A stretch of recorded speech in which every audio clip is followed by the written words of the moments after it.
Yeah.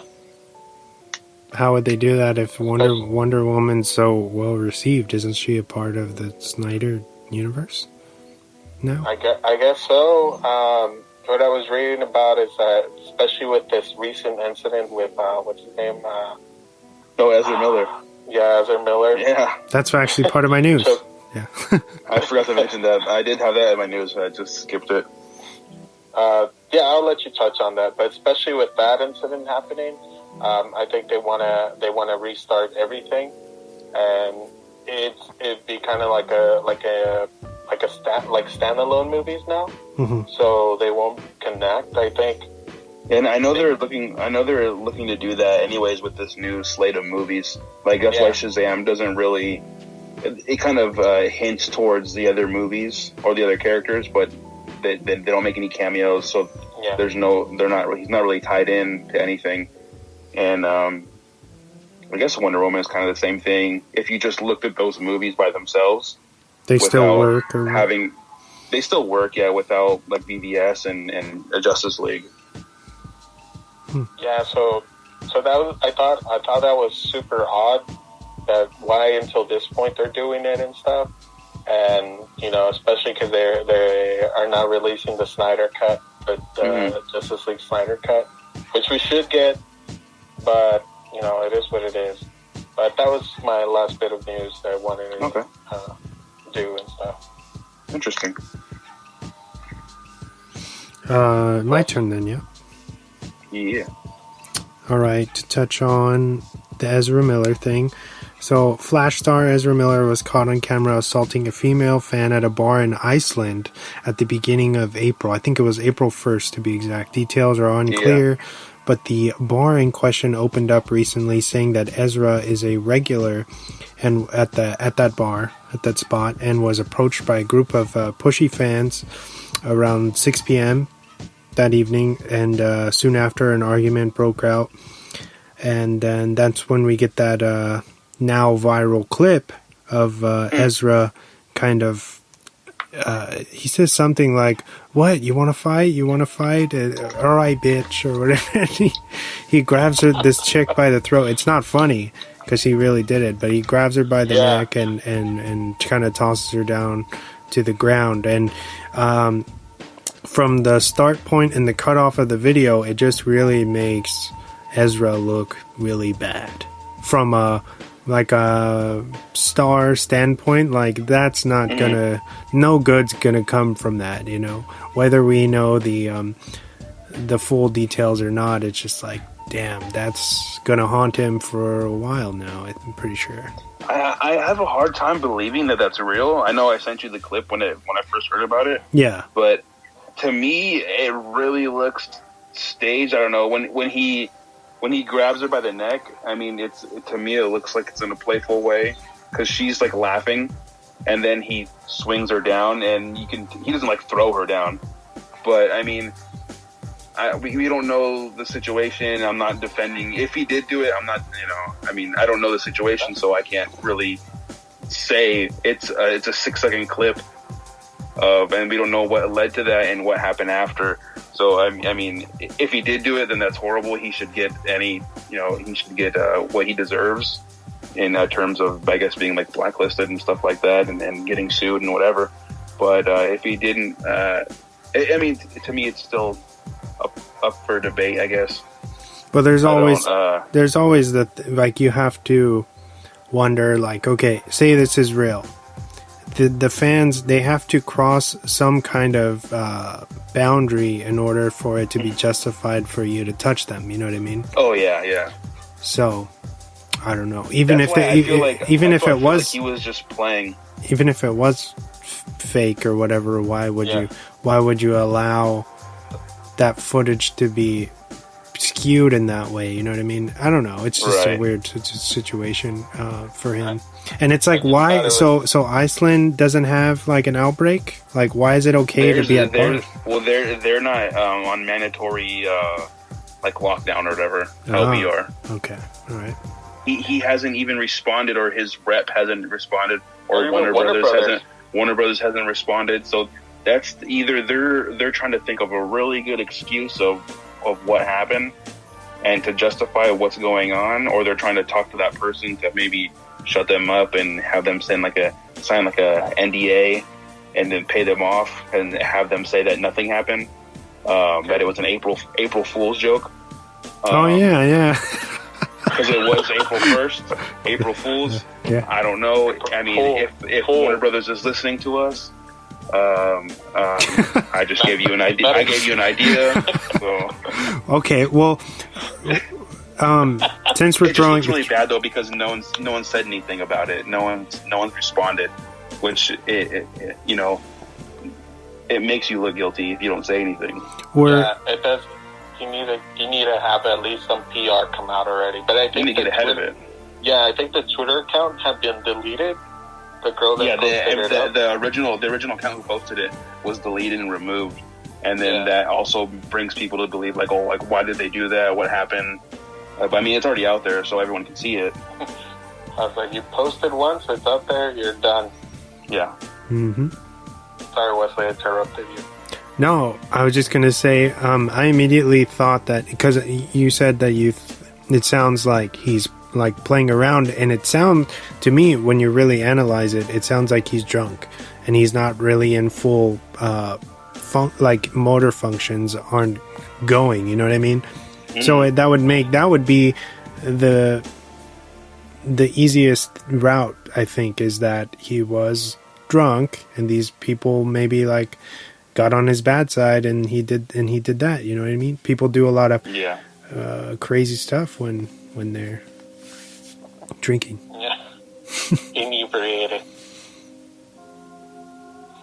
But yeah, all right. I mean, Warner Brothers has to have another fuck up other than Johnny Depp. So.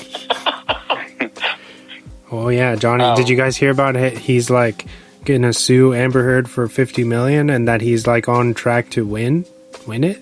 Yeah. Wow. Did you see that if she's convicted of perjuring herself and falsifying documents, that she could face up, I think it was like 3 years in prison or something? Oh shit! And I guess it turns out she like cut off his. She threw some. She severed part of his finger. Yeah, and he had like all these infections and shit happen, complications from it. Mm-hmm. Wow. It was like the tip. She severed like the tip of the finger from the bone or some shit like that. It was pretty fucked up. Damn, Amber Heard. It's crazy. If they don't fire Amber Heard for this, Ezra Miller is good. Yeah, he's a solid, bro. He's like, you're gonna be the Flash for another 3 years. We're making a franchise, buddy. Oh man. Right, moving on.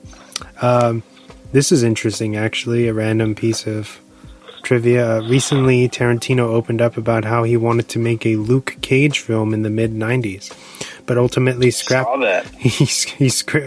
the idea after his friends discouraged him. Basically, he was like, I really want Lawrence Fishburne to play Luke, and his buddies were like, no, keep in mind this is like early days Lawrence Fishburne, before he was kind of like more buff, you know, like more like Morpheus or whatever. Yeah. And his guys were like, no, you should get Wesley Snipes if anybody. And he was like, I don't know about that. I really want Lawrence Fishburne. And they were like, no, I think he's gonna have to put on too much muscle. Like, it's not plausible. And so Tarantino like threw a fit and was like, you know what? Fuck it. I'm not gonna do it at all. And then he went and he made Jackie Brown instead.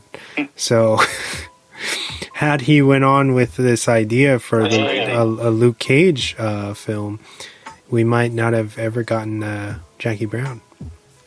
Moving on, two anniversaries. Grindhouse turns 13 this week. Wow. That's crazy. It's a long time. Yeah. It's been a minute. I watched the theatrical cut because they weren't ever released like that. They waited like years later to release them together, where you can watch them as one cohesive piece. So I watched it the other night, and I realized how much is cut out of Death Proof in that version. It's crazy. No way. Yeah, it literally goes from one group of girls to the next group, and they cut out like all the middle, like all the getting to know the characters. It's almost all gone. It's nuts. Once you've seen the extended cut, it's way better. I wonder why. Why was that? I think maybe the runtime. Yeah. Okay. The runtime was already, people were like, "Oh, this is too long," but it's like, come on, you know who you're going to It's a watch. double feature, bro. Never been to the drive-in? But yeah, so shout out to Grindhouse. I love that movie. And then lastly, it was Kurt Cobain's death anniversary, April 5th, 1994. So rest in peace. It was also today's Ultimate Warrior's 6-year anniversary too. Oh, nice. Ultimate Warrior, man. So, Classic wrestler. I believe it's the 25th anniversary of a Goofy movie too. Oh. Yeah, I saw. Did you see that little? Do you follow the Little Shop of Pins? Yeah, I believe so. I think I do. They went and they did like they did a Goofy movie pin, but they got the fucking guy. James Marsden's brother? I forget what his name is, but the guy he voiced Max, and they teamed up with him somehow and got him to agree to like sign the backers of all the pins. Wow, that's sick. Damn, now you gotta send me the link, dog. Yeah, That's sick. I think they're gonna pre-order some more, but it's pretty crazy. Like, That's cool. damn, we gotta hunt down Pauly Shore, dude. He'll say yeah. The Leaning Tower of Cheese. And we can move on to the next segment, yeah? All right. And now it's time for the weekly recommendations. All right, James, back to you. What did you watch in this another week of quarantine? Another week. Let's see. So I saw Onward, even though I just talked crap about it a little bit. It was actually pretty good. Before I watched it, I heard a lot of stuff saying that it was one of the weaker films from Disney in the last couple of years, but I think it holds up pretty good. I think that the message is pretty relevant, and I think anyone of all ages can enjoy that one. It's pretty cool. Check it out, it's on Disney Plus. And then my other one is Jay and Silent Bob Rebooted. Ooh. Yeah. That one's on Amazon Prime. I believe that's where I watched it. Nice. Definitely a fun watch. If you've never watched anything of Kevin Smith's, you will be totally lost, and you won't understand any of the references in that movie. I think I told you, Wes, that that whole movie's like a giant inside joke. So check that out if you're a fan of Kevin Smith. If you're a fan of Jay and Silent Bob, definitely check it out. There's cameos from pretty much everyone that's ever been in one of his movies in that movie, which is pretty cool. Definitely check it out. It's a fun ride, and they explain to you the difference between a reboot and a remake. So that was actually pretty fun to hear them go over that, which was pretty cool. But yeah, check those out. Those are my two recs. What about you, Diego? What do you got? So I want to rec. I think I already wrecked this show, but I want to wreck The Sopranos. Oh, nice. It's so I forgot to mention this, but HBO is releasing like 500 hours of old content, and cool. And so since I've already had HBO for a minute, I just started watching maybe a couple of episodes of The Sopranos and stuff, and I totally forgot how groundbreaking that show was. Like them, Sopranos came out, I think, before I was when did Sopranos come out? Like the early 2000s? Yeah, I Yeah. think like maybe 2001, maybe? I think we were in. 2001? I know. I think I might have been in middle school or like.